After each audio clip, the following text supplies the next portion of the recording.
drenched. Is there any joy in the room? Wow, what a way to get us going, huh? What a way. Thank you, Jayola Williams, who as of July will be with us the second Sundays of every month. Okay, so this whole month of, what are we in, May? So this month of May, I don't say July. Spirit has been guiding us in our exploration of the deeply felt call within of all of us to connect with a higher power, with the power for good. There is that call, and we've been talking about this. This is the last talk in that series. And when we recognize that power within us, we step into that role of mystic. Mystic is not a secret. It's not something that only saints and holy men. Each and every one of us has the ability to be a mystic in our lives. And when we move into the mystic, we become the living embodiments of the divine. Would you like to be those? Because you are. You really are. So this month, as we moved into the mystic, we have explored the importance of consciously diving into a realization that a mystic is not, like I said, some faraway person, but is one who connects with that deep inner sense of life, that deep inner sense of life, and with his or her unity with the whole.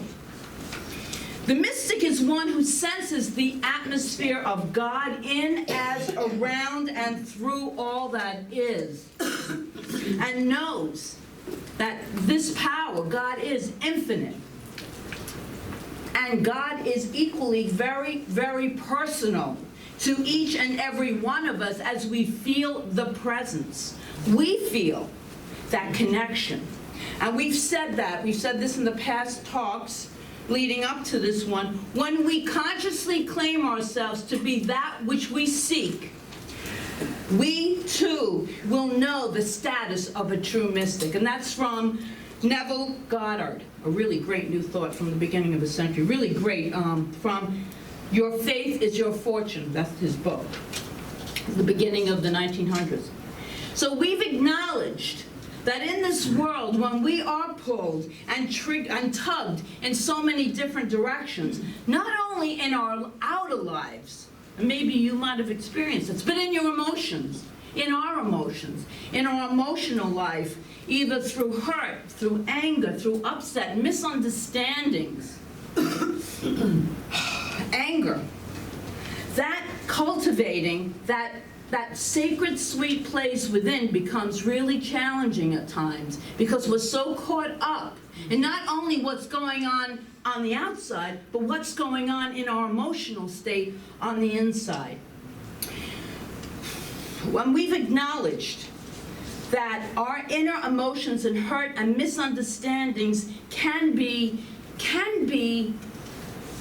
not eliminated, but kind of transformed or transmuted, because we must recognize that we are going through a human experience. We're part of humanity. We're going to have emotions. We're going to have feelings. We're going to have stuff take place. But always to know that that's changeable, but that indwelling presence is changeless. And that's our divine self. So today we're going to bring deepening into the mystic month to a close by exploring the concept of, yes, Dennis, I changed the topic, piercing the veil, because I thought that was so much more important. Piercing the veil, yes.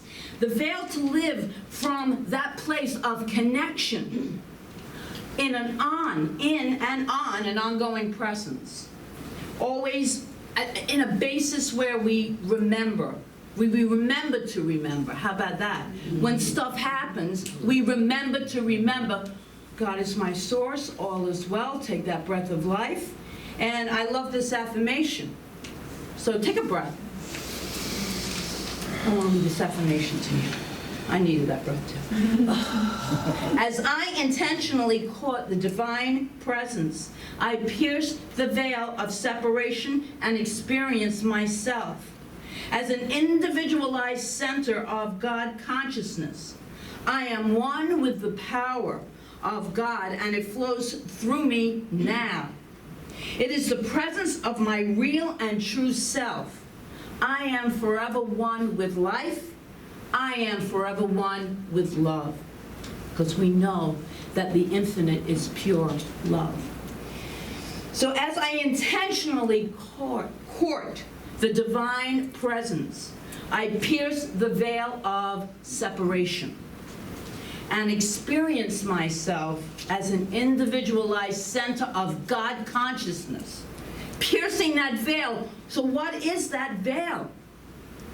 That's what we're going to explore today. And we're going to explore how to deeper connect with that indwelling God presence, God consciousness. I love that, God consciousness. But first, let's talk a moment about that veil of separation. The root of much of our difficulty is, in fact, that we tend to identify ourselves, tell me if I'm wrong, with our mind, our body, our emotions, and the conditions that are taking place. We tend to look at the circumstances of our lives, and we look at what is going on in our bodies, and in our affairs, and in our hearts, and in our heads. Wow, what's going on in your head? Right? And we say, that's real. That is absolutely real. Because we believe it's real. We say that is our reality. At the level of, as I said before, the level of our humanity, that is true. But as we move, you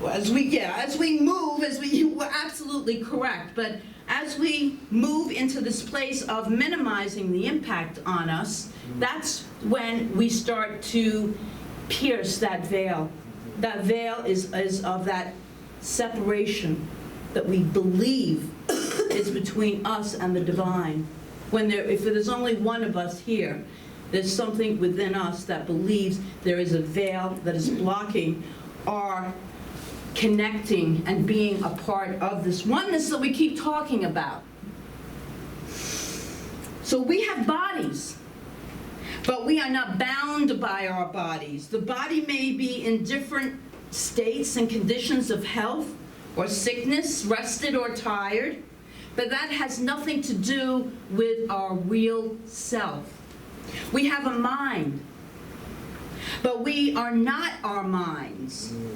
Our minds may take us on some interesting journeys, and it may seem that we have no control over them, but that is simply not true. The real you is beyond the mind. We have emotions, but we are not our emotions. We are not our emotions. Our emotions may fluctuate, but our true nature never changes. It's constant. See, thank you. Thank you for that. We may have strong feelings about things, but we are not our feelings. There is something much, much more than all of this, and we are much, much deeper than our feelings at any given moment. Can you open to that? Yes. We have experiences and conditions, but we are not those experiences and conditions. We may like some of them. We have nice experiences, yeah? And we may dislike others, strongly, in fact, dislike others, yet they cannot touch the truth of who we are. They can't even come near the eternal self of who we are. That is forever. It's forever, forever unfolding itself. And every time we get caught in our conditions, our circumstances, emotions, thoughts, or the physical state of our bodies, we move into a sense of separation. Each time, it's really easier to be in this concept of the oneness when we're in a retreat, where everyone's spiritual, when sitting in meditation, where life is just unfolding in magnificent ways. But whoa, turn that corner, something shows up, how connected are we to our oneness then? That's the veil of separation that I speak about. Charles Fillmore, along with his wife Myrtle, founded Unity, wrote this in his book, Talks on Truth. We see only form and make God a personal being located in a city of dimension. This belief of separation leads to ignorance because all intelligence, he writes, is derived from the one mind, and when the soul thinks itself something alone, it cuts itself off in consciousness from the font of inspiration. When we believe ourselves to be separate from the source, we lose sight of divine harmony. We are like a musical note standing alone, looking at the other notes, but having no definite place, no definitive place upon this great staff of nature, the great symphony of life. Sometimes it feels like a sympathy of life. But that's not what we're here to be happy today. We're here to be inspired. We're here to sing the face of God to each other. We're here to join together in a spiritual community, remind ourselves, truly, these teachings are so powerful when we really use them. Yes, yes. And here's some good news about the path of a mystic. It is progress, not perfection. Don't do that spiritual guilt thing, as I tell people, and I tell myself too. You know, don't do that, because we are living this human experience. Stuff happens. Remember the story I told last week, if you were here last week, it was about the seeker who was going to find the great mystic. And he went on this path for years, this very difficult, arduous, long path to find these mystics. And when he got to the precipice and he saw the table with the hooded robes all around the table, they were all so excited because he had with him all these people that he got along the way who wanted to discover the mystic and see and ask questions of the mystic also. But this is when they got to the table and they realized that all the robes and the hoods on the robes were all empty. And they were all utterly disappointed. They're empty after all these years. And then, of course, one of the travelers realized that they were to step inside of the what is it? The robes with the hoods on them, because they were the mystics they were seeking. And that's for all of us. Everything we go to outside seeking is already present within us. If we learn nothing else today, that is the truth. But then I have to add to that story. Do you think these travelers just for years just went along and like nothing took place in their lives? Do you think that during the journey they might have had some disagreements? How they should handle things? Which direction they should take? Who should lead? Who should follow? Whether they should stop for a rest or keep on going? All of these things on the journey. You suppose any of those things and more came up? Bet you they did. Do you think that the long and arduous journey had anything to do with their ability to put on those robes? Could it be, in fact, that it was the journey itself? In the process of their lives, that they became the mystics. That process, that journey of getting somewhere, of just being in that place of life itself, because life is happening. Are we learning from each and every experience? As it happens, do we ask ourselves, okay, what do I need to learn from this? What do I need? What is my soul? What do I need to learn from this so that I can move forward and my soul can expand even more? And I love this story. It's about a group of women who were in a Bible study. And there was this one passage they were studying at Malachi chapter 3, verse 3, which says, He will sit as a refiner and purifier of silver. So this verse puzzled all the women in this Bible study group, and they wondered out loud, what does that statement mean? And what does that have to do with the character and the nature of God? And so one of the women offered to visit a local silversmith and find out, how do you refine silver, and get back to the group the following month. And so that week, the woman called a silversmith up and made an appointment to watch him as he worked refining the silver. She didn't mention anything about the reading, just that she wanted to observe this refining of silver. So she watched as the silversmith held a piece of silver over the fire and let it heat up. He explained that in refining silver, you need to hold the silver in the middle of the flame, where the flames are the hottest, to burn away all the impurities. The woman thought about it, and she thought about how sometimes in life we might have hot spots. And then she thought again about what the verse said. He sits as a refiner and purifier of silver. She asked the silversmith if he had to sit there in front of the fire the whole entire time while it was being purified or refined. And the man answered, yes. Not only do I have to sit here holding the silver, but I have to keep my eye on the silver the entire time, because if the silver is left a moment too long, it is destroyed, ruined. The woman was silent for a moment. Then she asked the silversmith, how do you know when the silver is refined? He smiled at her and he answered, when I can see myself reflected in the silver. All right. Yeah.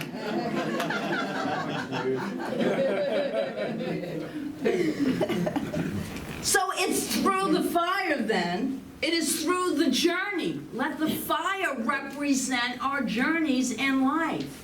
It's through that the image of the divine is brought forth through us to pierce the veil and to fully get in touch with spirit while we're here, still in form. So in order to do that, though, I have some fasting things that I'd like to go over. And I'm not talking about, most people with fasting believe that it's a spiritual practice to fast, and it could be your belief. Not mine, but it could be your belief. That's fine. But I'm going to have a practice of fasting and feasting that I'd like to suggest this morning. So how about we can do this? Fast from judging others and feast on the great I am dwelling within ourselves and within others. Yes. Fast from apparent darkness and feast on the reality of light. Fast from pessimism and feast on optimism. Yeah. Like that. Fast from thoughts of illness and feast on the wholeness that is God. Yes. Fast from words that pollute and feast on phrases that purify. Fast from anger and feast on understanding. Fast from worry and feast on divine providence. Fast from unrelenting pressures and feast on ceaseless prayer. Fast from complaining and feast on appreciation. Fast from bitterness and feast on forgiveness. Fast from anxiety and feast on hope and peace. Fast from the ego and feast on love. And the last one is really critically important for us to deepen into, because in the words of one of my favorite authors, Emmett Fox, he writes this: there is no difficulty, this is so beautiful, there is no difficulty that enough love will not conquer. No disease, that enough love will not heal. No door that enough love will not open. No glue that enough love will not bridge. No wall that enough love will not throw down. No sin that enough love will not redeem. It makes no difference how deeply seated may be the trouble, how hopeless the outlook, how muddled the tangle, how great the mistake. A sufficient realization of love will dissolve it all. If only you could love enough, you would be the happiest and most powerful being in the world. I think that is like one of the most powerful readings. It really touches my soul. If I remember, I'll make copies for next week.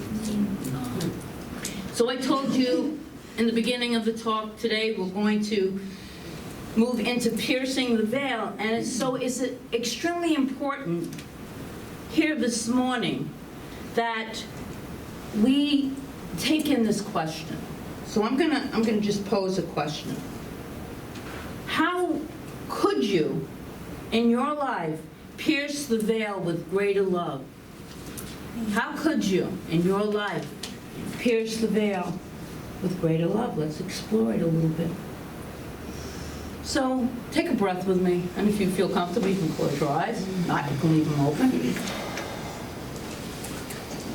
So, what can you do to love a part of yourselves that you formerly thought was unlovable? How could enough love heal?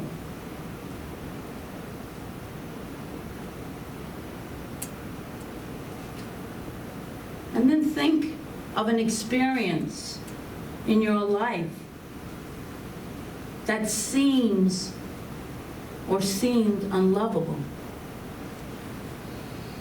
And how could enough love heal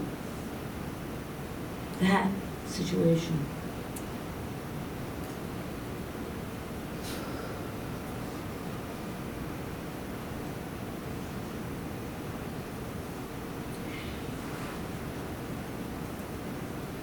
And could you offer a consciousness of love to someone in your life that you have had a hard time loving?